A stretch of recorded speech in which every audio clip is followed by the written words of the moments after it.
What would you do if you felt everyone was against you? This is David's experience in Psalm 34 here. He's not only got enemies against him, he's got, it seems as though, friends. He's serving King Saul. He's killed Goliath, but Saul's grown jealous, so much so he wants him dead. And so he flees for his life. And he goes to a city called Gath. Now, Gath's the headquarters of the Israelites' arch enemies, the Philistines. So it's not a good place to go. He even takes with him Goliath's sword, the very city where Goliath is from. Again, not a good move. I suppose when you're fleeing for your life, you don't think straight.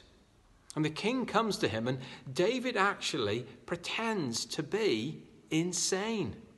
Read it for yourself, 1 Samuel 21. Amazing account. But then notice what happens even when he gets thrown out by the king of the Philistines.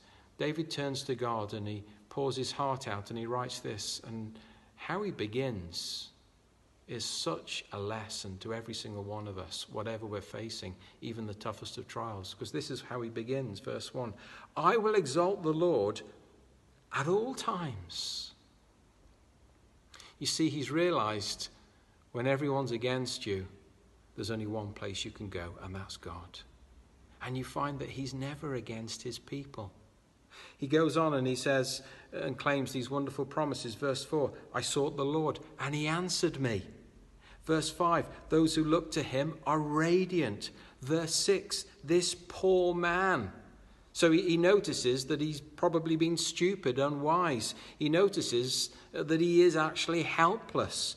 But what he says about himself, this poor man called and the Lord saved him. So no matter what we've done, when we've messed up or when we feel at our wits' end with nowhere to go, we go to God and he promises to save his people. It goes on, verse 7, the angel of the Lord encamps around those who fear him. But then verse 8, this very familiar verse to finish with. And isn't this so key? Taste and see that the Lord is good. You see, maybe today or maybe recently you've not been feeling God is as good as he actually truly is. That's only because you and I may not have been tasting of him as much as we should. We've not been meditating on him. We've not been reminding ourselves of who he is, of what he's done, of what he promises to do. So let's taste right now and see that God truly is good and he's there for us whatever.